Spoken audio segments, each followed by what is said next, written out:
Hello everybody, this side Dilip Singh Asola from DSA classes Udaipur.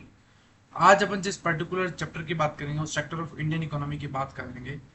Class 10th की economics का जो portion है उसका सेकंड चैप्टर है। इस पर्टिकुलर चैप्टर पे अपन बात करेंगे कि सेक्टर्स ऑफ इकोनॉमी की, यानी कि प्राइमरी सेक्टर क्या होता है सर, सेकेंडरी सेक्टर क्या होता है, टर्सरी सेक्टर क्या होता है। मेनली जो फोकस रहेगा वो इन तीनों सेक्टर पर ही आपका चलेगा। एक एक चीज, एक एक कंसेप्ट आपको अच्छे से समझाया जाएगा। आप बस इस चैनल पर बने रहेगा। और मैथ्स की सारी वीडियोस, इसी के साथ साथ सोशल स्टडीज और साइंस की वीडियो भी आपके साथ में बहुत ही जल्द अपलोडेड होने वाली है। बस ये जो हमारी वीडियो है वो कह सकते हैं कि आप एग्जाम रिलेवेंट है। ठीक है, यहाँ पर वही कंटेंट दिया जाएगा जो कहीं ना कहीं आपको बच्चों को, जो आपके नीडी स्टूडेंट्स हैं, उनको कहीं ना कहीं पेपर्स में हेल्प मिल सके। हमारा मेन टारगेट ये है कि बच्चा कहीं गांव में बैठा है या फिर कहीं पर भी बैठा है, अगर वो खाली ये वीडियो देख लेगा तो भी वो अपने बोर्ड्स में अच्छा स्कोर कर सकता है। चलिए, ये जो नोट्स आपको स्क्रीन पर दिख रहे हैं बिल्कुल मेन मेड है। अगर आपको नोट्स की रिक्वायरमेंट रहती है या फिर किसी भी तरह का डाउट आता है तो जो डिस्क्रिप्शन में जो नंबर है या फिर जो हमारा टेक्निकल टीम है, जो रजा सर है, वहाँ से आप हमसे कनेक्ट हो सकते हो। जो भी आपका डाउट हो, जो नंबर दिख रहे हैं आपको 9462205541, 9603880818, जो नंबर्स हैं वहाँ से आप हमसे कनेक्ट हो सकते हो। जो भी आपका डाउट हो वो आप हमसे पूछ सकते हैं। ठीक है, चलिएगा अब बिना किसी टाइम को वेस्ट किए हम अपना वीडियो स्टार्ट करते हैं। अगर इंट्रोडक्शंस की बात करें, ठीक है, तो सबसे पहले आपको पता होना चाहिए सर इकोनॉमी का क्या मतलब होता है। जो ये, अच्छा एक चीज और बताना चाहता हूँ कि सेक्टर ऑफ इंडियन इकोनॉमी छोटा सा चैप्टर ही, ज्यादा बड़ा नहीं है। इसके दो पार्ट आएंगे मोस्ट प्रोबेबिलिटी। दो मैक्स टू मैक्स 10 से 15 मिनट के आसपास का एक वीडियो रहेगा, उसमें आपको थोड़ी चीजें मैं समझा दूंगा। कुछ पोर्शन रहेगा वो मैं आपको जो नेक्स्ट पार्ट रहेगा वो मैं आपको समझा दूंगा। रात की बहुत ज़्यादा टाइम, 3 बज रही रात की, आप देख सकते हो कि, तो भी बस हमारी ये मोटिव है कि कहीं ना कहीं जो बच्चा गांव में बैठा है या फिर जो कहीं पर भी बैठा है, जो जो कोचिंग अफोर्ड नहीं कर पाता है, हमारे लिए यही हमारा ट्राई रहता है कि कहीं ना कहीं उस पर्टिकुलर स्टूडेंट को जो एक्चुअल में जिसको नीड है उसको कहीं ना कहीं फायदा मिले। चलिए स्टार्ट करते हैं। इकोनॉमी की बात करते हैं सर, किसकी बात करते हैं? बात करते हैं इकोनॉमी की। देखो मैं राइटिंग थोड़ी ऐसी ही है। किसकी बात करते सर? इकोनॉमी की बात करते हैं। किसकी बात करते हैं? इकोनॉमी। सबसे पहले बात करते सर इकोनॉमी का क्या मतलब होता है। तो इकोनॉमी का मतलब होता है जो भी एक्टिविटीज आज के टाइम पर जो लोग, जो जनरल पीपल या फिर जो भी लोग काम कर रहे हैं, किसके लिए कर रहे हैं? फॉर अर्निंग मनी, यानी कि पैसा कमाने के लिए कुछ भी काम किया जाता है उसको इन जनरली क्या बोला जाता है सर? उसको इन जनरली बोला जाता है इकोनॉमी। एक बार रीड करना, people are engage in the various activities. जो भी लोग अलग अलग फर्दर एक्टिविटीज में इन्वॉल्व है, कोई प्रोडक्शन कर रहा है, कोई कंजप्शन कर रहा है, कोई मार्केटिंग कर रहा है, कोई किस टाइप की एक्टिविटीज कर रहा है, कोई लेबर है या फिर कोई किसके अंडर में काम कर रहा है, कोई अपनी सर्विसेज दे रहा है, यानी कि टीचर है, तो सब काम करते हैं। उसका मेन रीजन क्या है? वर्क तो कर रहे हैं बट उसका मेन इंटेंशन क्या है सर? उसका मेन इंटेंशन है, उनका मेन इंटेंशन ये है कि पैसा अर्न करना है, यानी कि अर्न अ लिविंग। तो इकोनॉमी का क्या मतलब होता है? एज अ 10th स्टूडेंट हो, ज्यादा बड़ा कंसेप्ट नहीं आता है, सारे कंसेप्ट 11 12 में बहुत अच्छे लेवल पर आते हैं। अगर कॉमर्स ऑप्ट करते हो या फिर आप आर्ट्स ऑप्ट करते हो तो आपको भी इतना से याद होना चाहिए कि सर इकोनॉमी का मतलब होता है people are engaged in the various activities, this make up the different sector of the economy. अब आपको पता होना चाहिए जो कि बोर्ड में यहाँ से आपको क्वेश्चन आएगा, बोर्ड में आपसे क्वेश्चन पूछा जाएगा, बोर्ड में आपको क्वेश्चन पूछा जाएगा, 1 मिनट। बोर्ड में जो आपसे क्वेश्चन पूछा जाएगा वो ये वाला पूछा जाएगा कि सर सेक्टर्स कितने होते हैं। तो ध्यान रखना, 3 सेक्टर्स होते हैं। कितने सेक्टर्स होते हैं? 3। Primary sector, second secondary sector और थर्ड टर्शियरी सेक्टर। सर कितने सेक्टर्स होते हैं सर? आपकी सेक्टर्स होते हैं कितने? 3। कितने सेक्टर्स होते हैं? 3 सेक्टर्स होते हैं। कितने सेक्टर्स होते हैं? 3। कौन कौन से होते हैं? प्राइमरी, सेकेंडरी और टर्शियरी। ठीक है, तो ध्यान रखना। जो याद करने वाली चीजें हैं वो ये है कि सर जो सेक्टर्स होते हैं वो कितने होते हैं सर? सेक्टर 3 होते हैं। कितने होते हैं बोलिएगा? कितने होते हैं बोलिएगा? 3 होते हैं। कितने होते हैं? 3। Primary, secondary, tertiary. अब बच्चों बात करते हैं कि प्राइमरी सेक्टर क्या होता है। किसकी बात करते हैं सर? प्राइमरी सेक्टर क्या होता है? Activity that are undertake by the directly using natural resource, यानी कि वो एक्टिविटी जो अपन डायरेक्टली लिंक्ड करते हैं किससे? नेचुरल रिसोर्सेज, यानी कि कुछ भी रॉ मटेरियल्स अपन ऑप्ट कर रहे हैं कहां से? नेचर से। जो भी चीज अपन ऑप्ट करते हैं उसको बोला जाता है सर प्राइमरी सेक्टर।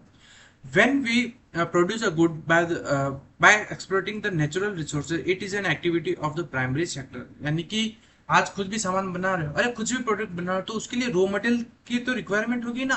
क्या अगर रॉ मटेरियल नहीं होगा तो क्या आप कुछ चीज को मैन्युफैक्चर या फिर बना सकते हो क्या सर? पॉसिबल ही नहीं है।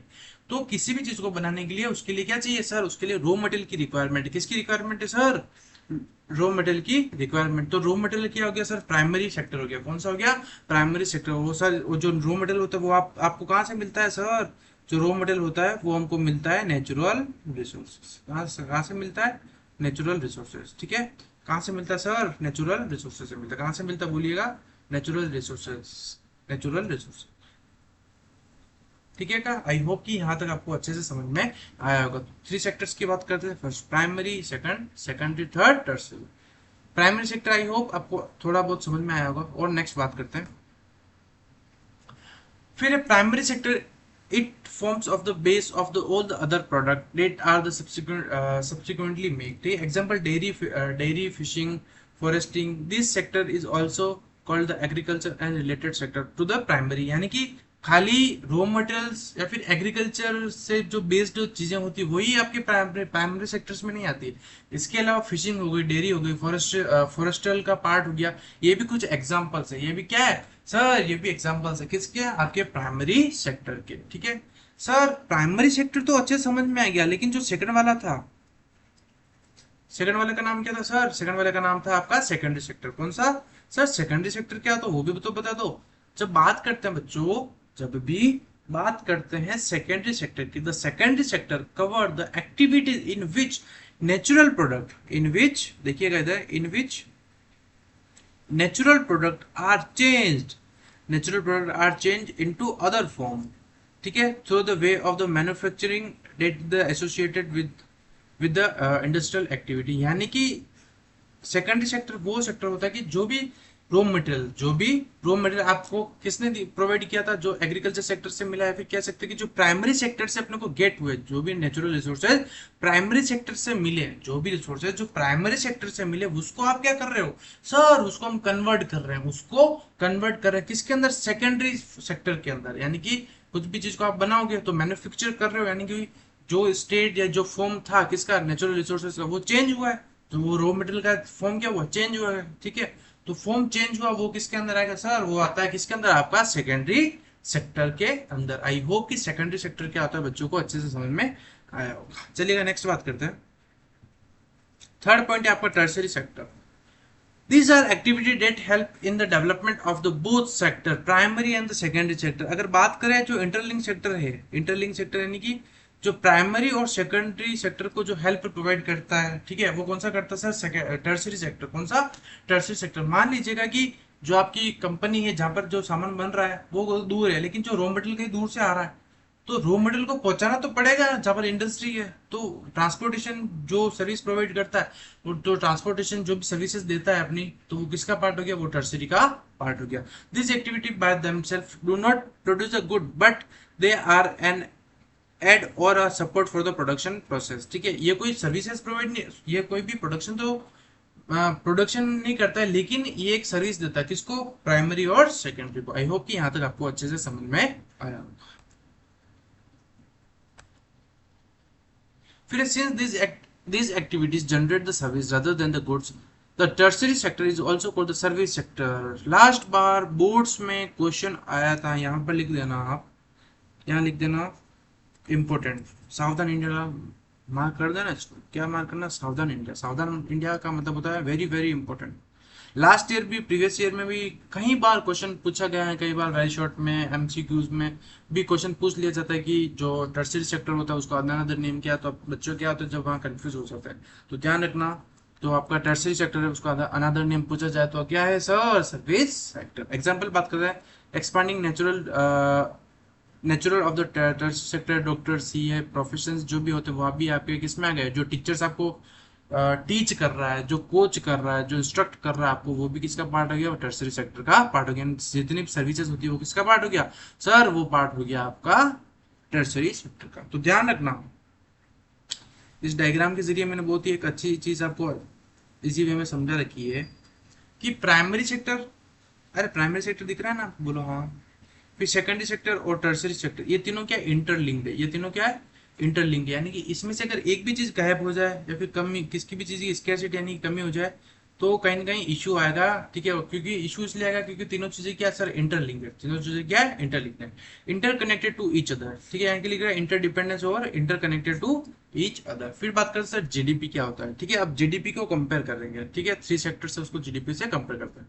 सबसे पहले पता होना चाहिए 10th के स्टूडेंट हो आपको कि सर जीडीपी होता क्या है, gross domestic product, and comparing the three sectors. ठीक है, problem in counting and comparing. अब बात करते हैं कि सर जो वैल्यू गुड्स की बनने के बाद में जो वैल्यू आती है उस पर्टिकुलर प्रोडक्ट, क्या वो वैल्यू ऐड करते हैं जीडीपी में, या फिर जो इंटरमीडिएट गुड्स होते हैं, जो रॉ मटेरियल्स अपने को प्रोवाइड होते हैं कहाँ से, नेचर से, यानी कि प्राइमरी सेक्टर से, फिर कुछ सामान फॉर्म में चेंज होता है किसमें, सेकेंडरी सेक्टर में, क्या उनकी वैल्यू भी ऐड किया जाता है। तो बच्चों ध्यान रखना, ऐसे प्रोडक्ट जिनकी फाइनल मतलब जो भी उस पर्टिकुलर प्रोडक्ट की जो फाइनल वैल्यू होती है, जो भी उस पर्टिकुलर प्रोडक्ट की जो फाइनल वैल्यू होती है, वो ही जीडीपी के अंदर काउंट की जाती है, रादर देन द जो आपका इंटरमीडिएट गुड्स का जो कॉस्टिंग होता है वो काउंट नहीं किया जाता है। इसको इसलिए समझना, इसको इस टाइप से समझ लेना कि जैसे अपन चाय होती है। ठीक है, तो अपन, भाई आज आप चाय पीने जाओगे कहीं तो आप 10 रुपए ग्लास का देखो, क्या वो जो शॉपकीपर वो आपको ऐसा बोलेगा क्या दूध का पैसा लग दो, जो मैंने यहाँ पर लेबर दी आपको सर्विस प्रोवाइड की उसका पैसा लग दो, यहाँ पर चीनी इतनी लगी उसका पैसा लग दो, मैंने दूध इतना यूज किया, इतना मेरा गैस का एक्सपेंस हो, क्या ऐसे ऐसे पैसे मांगता क्या। तो इंटरमीडिएट गुड्स यानी कि जो भी रॉ मटेरियल यूज हुए उसके पैसे मांगे क्या उसने, नहीं, उसने क्या किया, उन सबको काउंट कर लिया, उन सबको काउंट कर लिया और आपको एक पर्टिकुलर वैल्यू बताती है और उस वैल्यू को ही आपको पे आउट करना। तो बहुत ही अच्छी लाइन लिख रखी है, पढ़ना। Only at the value of the final goods and services, intermediate goods are not included because they are the value already include। क्योंकि मान लीजिए कि 10 रुपए की चाय है, 10 रुपए की चाय, तो उसमें सब चीजें आपकी इंक्लूड है। आई होप कि ये वाला कंसेप्ट आपको अच्छे से समझ में आया हो। नेक्स्ट बात करते हैं, फिर जीडीपी की बात करते हैं।